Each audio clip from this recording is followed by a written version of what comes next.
శ్రీ గురుభ్యో నమ. శ్రీ మహాగణాధిపతయే నమ. సెప్టెంబర్ మాసంలో మనము కర్కాటక రాశి గారికి కనుక మనం చూసుకున్నట్టయితే ఈ రాశి వారికి మళ్ళీ కొంత పర్వాలేదు, మిశ్రమ ఫలితాలతో జీవితం గడుస్తూ ఉంటుంది. ఈ రాశి వారికి ఈ నెలలో బంధుమిత్రులతో కలిసి ఉండడము, ధనప్రాప్తి, సంతాన సుఖము, సంఘంలో విలువలు పెరగడము అనేటువంటిది జరుగుతూ ఉంటుంది. అలా అని చెప్పి ఎగిరి గంతేయకండి, కొన్ని ఉంటాయి.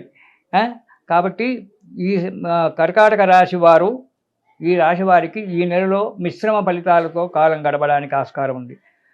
మొదటి వారం కనుక చూసుకున్నట్టయితే సంఘంలో విలువలు పెరుగుతాయి, సర్వత్రా విజయం జరుగుతూ ఉంటుంది. అంటే ఏ పని చేపట్టినా ఆ పని విలువలు పెరుగుతూ ఉంటాయి. శత్రువులు దూరం అయిపోతారు. ఇంతకుముందు ఎవరైనా శత్రువులు కనుక ఉన్నట్టయితే వారంతర వారే దూరం కావడానికి ఆస్కారం ఉంది. శుభవార్తలు వింటారు. సర్వత్రా విజయం అంటున్నారు, సంఘంలో గొప్పలు అంటున్నారు. అవి ఎలా వస్తాయి అంటే, మనం ఇంట్లో కూర్చుంటే సంఘంలో పలుకుబడి రాదు. రంగంలోకి దిగినప్పుడే మనం చేసే ఒక కార్యక్రమాల వల్లనే సంఘంలో మనకు పేరు వస్తుంది. అందుగురించి రంగంలోకి దిగి అక్కడ ఉన్నటువంటి వాళ్ళతో కలిసి ఒక కార్యక్రమాన్ని చేపట్టినప్పుడు ఆ కార్యక్రమం దిగ్విజయంగా నడుస్తూ ఉంది. అప్పుడు సంఘంలో విలువలు, ప్రతిష్టలు పెరుగుతాయి.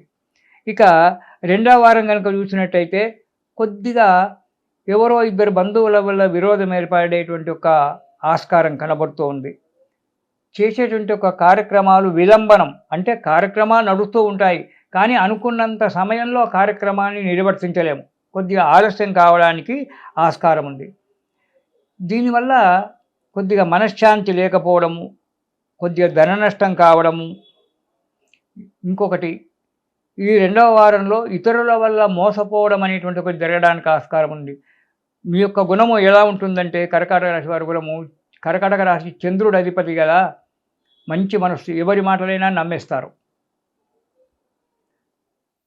వారి మాటలు వింటారు. అలా వినడం, ఆ కార్యక్రమాన్ని చేపట్టడం వల్ల మనశ్శాంతి కోల్పోవడము, కొంత డబ్బు మోసపోవడం అనేటువంటిది జరుగుతుంది. కాబట్టి డబ్బు ఎవరికైనా ఇచ్చిపుచ్చుకోవడాలు కానీ ఉంటే, ఏవైనా లెక్కలు ఉంటే వాటిని జాగ్రత్తగా ఆలోచించి చూసుకోండి. ఇక మూడవ వారంలో కనుక మనం ప్రయాణం చేసినట్టయితే దేశ సంచారం, అంటే తీర్థయాత్రలకే వెళ్ళొచ్చు, లేదా ఏదైనా ప్రదేశాలు చూడడానికే వెళ్ళొచ్చు, బంధువులతో కావచ్చు, లేదా మిత్రులతో దేశ సంచారం, దేశాలలో తిరగడం. దేశ సంచారం అంటే రెండు అర్థాలు వస్తాయి. ఒకటి, ఇంట్లో విసిగిపోయి దేశ సంచారం అనేటువంటిది ఒకటి చేస్తుంటారు. ఆనందంతో దేశ సంచారం చేయడం ఒకటి అనేటువంటిది. ఇది ఆనందంతో దేశ సంచారం చేయడము, దానివల్ల డబ్బు నష్టపోవడము, కొన్ని అనవసరమైన ఖర్చులు పెట్టడం అనేటువంటిది ఉంటుంది. ఇలా దేశాలన్నీ ఊరంతా కూడా తిరిగినప్పుడు ఆరోగ్యం దెబ్బతింటుంది, అనారోగ్యం ఏర్పడుతుంది.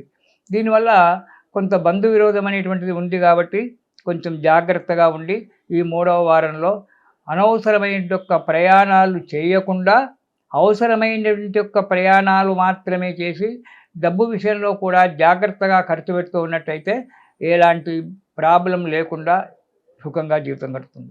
ఇక నాలుగవ వారాన్ని కనుక మనం వెళ్ళినట్టయితే ఇది కూడా కొంత అశుభంగానే ఉంది. మిశ్రమ ఫలితాలని చెప్పాను కదా. ఇక్కడ ధన నష్టము, దేనికో డబ్బు అనవసరంగా ఖర్చు పెట్టడానికి ఉన్నది, అది మీరు తప్పించుకుంటారో లేదో అది భగవంతుడికి తెలుసు.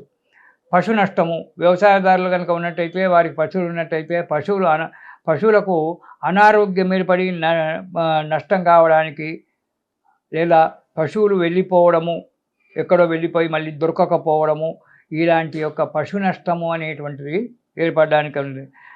దీనివల్ల ఆర్థిక పరిస్థితి కుంటుపడుతుంది. అనవసరంగా డబ్బు ఖర్చు పెట్టడం వల్ల, వచ్చే డబ్బు రాకపోవడం వల్ల, ఇటు పశు నష్టం కావడం వల్ల, పశువులు వెళ్ళిపోవడం వల్ల, వీటి వల్ల డబ్బు నష్టపోవడం, ఆర్థిక పరిస్థితి కొంత ఇబ్బంది ఏర్పడుతుంది.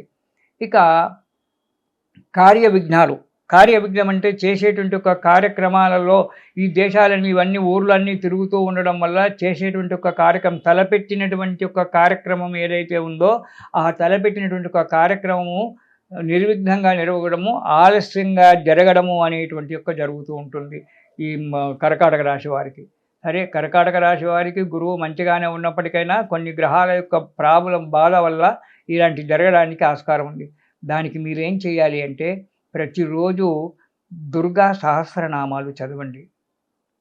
మీకు పుస్తకం దొరుకుతుంది, లేదా మీ సెల్ ఫోన్లో స్తోత్ర నిధి అనేటువంటి ఒక యాప్ కనుక దాన్ని పెట్టుకున్నట్టయితే అందులో దుర్గా స్తోత్రాలు ఎన్నో ఉన్నాయి. మీరు ఏ స్తోత్రం చదివినా పర్వాలేదు. అంతా కాకుండా మీరు దుర్గా దుర్గతి నాశిని, దుర్లభ దుర్గమా దుర్గా దుఃఖహంత్రి సుఖప్రద అనేటువంటి ఒక నామం లలితా సహస్రనామాలలో ఉంది. ఈ నామము దాని యొక్క సంఖ్య నాకు జ్ఞాపకం లేదు. దుర్లభ దుర్గమ దుర్గా దుఃఖహంత్రి సుఖప్రదాయై నమః అనేటువంటి ఒక నామాన్ని ఒక్కదాన్ని కూడా జపం చేసినా పర్వాలేదు, లేదా దుర్గా సహస్రనామాలు చదువుకున్నప్పటికైనా పర్వాలేదు. దానివల్ల మీరు ఈ కష్టాల నుంచి బయటపడి ఆరోగ్యంగా మనశ్శాంతిగా ఉండి జీవితాన్ని కొనసాగించాలని చెప్పి నా భావన. ఇది శుభం.